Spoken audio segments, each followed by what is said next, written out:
So you're getting ready to go on a 2-week cruise somewhere in the Chesapeake Bay, and you're really worried about how to possibly meal plan and think about food. Don't worry, there are 4 quick, easy questions that you can ask to help you answer that meal planning question. Hi, I'm Nika Waters, and welcome to the Boat Galley Podcast. I'm talking about meal planning for a short-term cruise and giving you some tips plus an example that might help you figure it all out.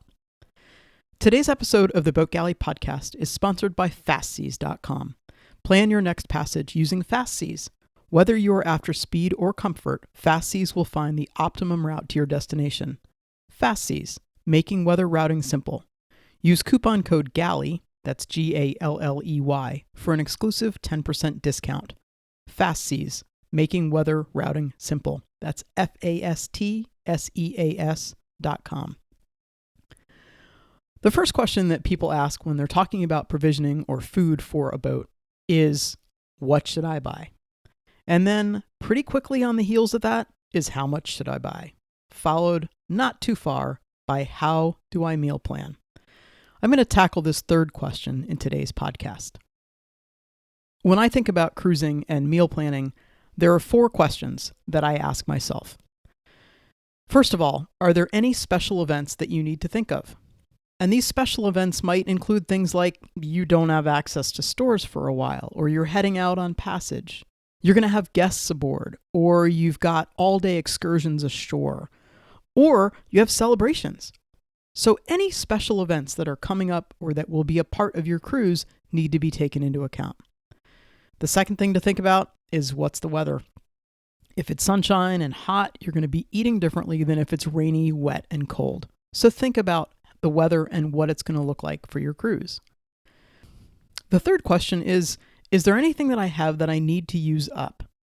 And in this particular instance, having a board or a notebook or somewhere where you can jot down items that must be used can be super helpful. And this might be, you're leaving your house and you're taking stuff to go to the boat for a 2-week cruise, and you're taking 3 onions and a sad-looking carrot and a jar of half-eaten tomato sauce.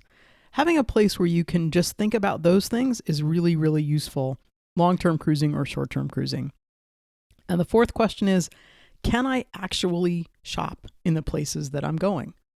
If it's a secluded area, you might be thinking more generally, like soup, instead of the specific, I want to make Thai chicken soup for tonight.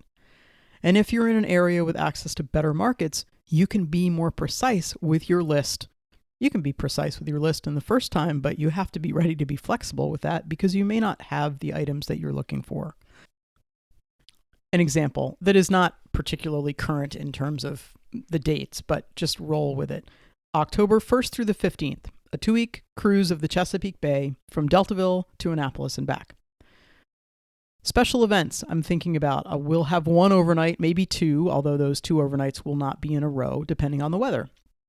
We'll have guests aboard 2 of those nights, one of which they'll take us out for a fancy dinner somewhere in Annapolis, and I'd like to have appetizer options on board to invite people over for sundowners 2 nights, as well as those 2 nights aboard.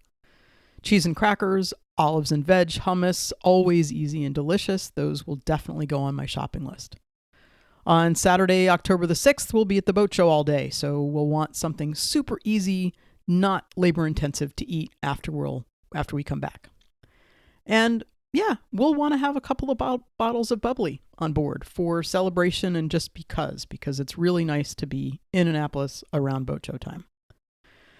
And the weather, as of right now, let's say I'm planning this 2 weeks before I'm going cruising, to be determined, of course, as we get closer, but you have maybe 2 weeks out to look for things, but it looks like it's going to be chilly and damp with maybe 2 nights possible for grilling. This means I'm thinking about things like soups and stews, casseroles, with 3 or 4 meals that are options for grilling or stovetop. Right now, I know that I'll have canned beans and tomatoes on board because really I always have canned beans and tomatoes on board, but there's nothing that I can identify right at the moment, and I'll do this as I get closer, to incorporate into those meals, but at least 2 kitchen sink meals or meals where I can use up a lot of leftovers or little odds and ends is really helpful. So a reminder to myself in this is that a night of clean out the fridge works really well too, and to be dealing with leftovers and anything like that. I will have options for provisioning every 4 days or so, but I really would rather do the heavy stuff before I leave the dock in Deltaville, which is my home port. The fridge holds enough for the two of us for at least a week. So given those particular parameters, what does my plan look like?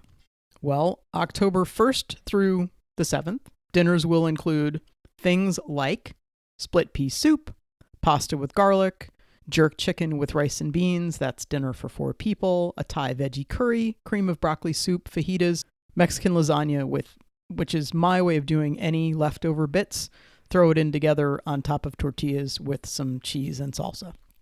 Throw it in the oven. October 8 through 15, dinners to include a night out, chicken stir-fry, lentil soup, stir-fry sandwiches. If you notice, stir-fry sandwiches is another one of those, here's where I use up a bunch of leftover stuff. Tortilla soup and a big nibble dinner, eat up any leftovers.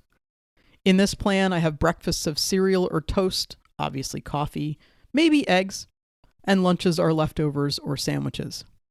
So given the plan, and given what I think things are going to look like in terms of special events, I assume that I have basics on board and enough of the basics to keep me going through that 2 weeks. Olive oil, vinegars, soy sauce, spices, herbs, salt, pepper, hot sauces, baking supplies, paper, cleaning stuff.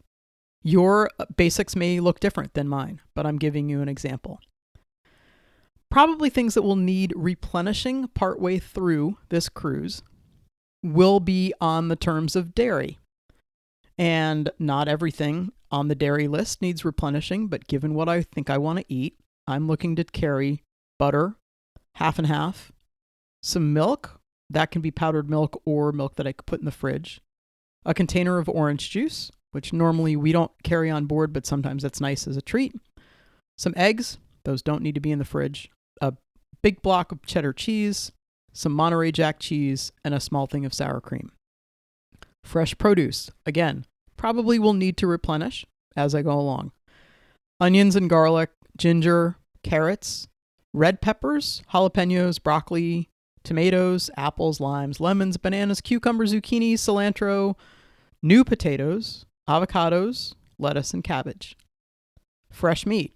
Given my dinners that I have planned, I'm taking 4 pounds of boneless chicken breasts, a pound of sliced turkey, a pound of sliced ham, those are for sandwiches, and 1 ham steak, which goes into that split pea soup.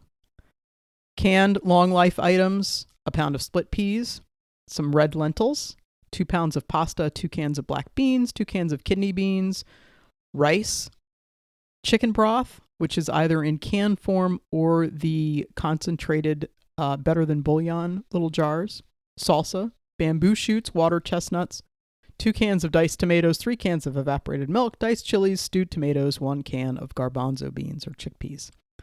And in the miscellaneous category, I've got things like whole wheat tortillas, nuts, cereal, jam, mixers, beer, coffee, rum, and crackers. This list takes into account what I have planned for that 2-week cruise, which has been planned given what my parameters are around those 4 basic questions. And again, those 4 questions are there any special events to think of? What's the weather going to be? Is there anything that I might need to use up? And can I actually shop in this general place? Meal planning when you're going cruising, particularly if you're going for a short period of time, can be a great way to make sure you feel confident with what you have on board. Being flexible, being adaptable for weather and what happens. If you notice when I gave out my list, I didn't say this is what we're eating on a given day, but if I know that I have those kinds of ingredients on board, I can make my meals when I have the time and it feels right to make that particular meal. Sometimes the weather hasn't been right and it's going to be gnarly, and even though I had planned grilling, I'm going to swap it around and actually make soup the night that I might have thought I was going to grill. So hopefully this helps you think about cruising meal planning and maybe even meal planning on shore. But in any case, I can't wait to share an anchorage with you when we can toast to our incredible good fortune at being able to live this amazing lifestyle. Thank you so much for listening to the Boat Galley podcast. We love hearing from our listeners. We love it when you don't forget to subscribe to the podcast. We love it if you're making plans for coming to the Annapolis Boat Show this year. Come and see us. A number of us are teaching at Cruisers University, and we'll be at the booth, at the Boat Galley booth, the whole show. I hope you have the most spectacular week.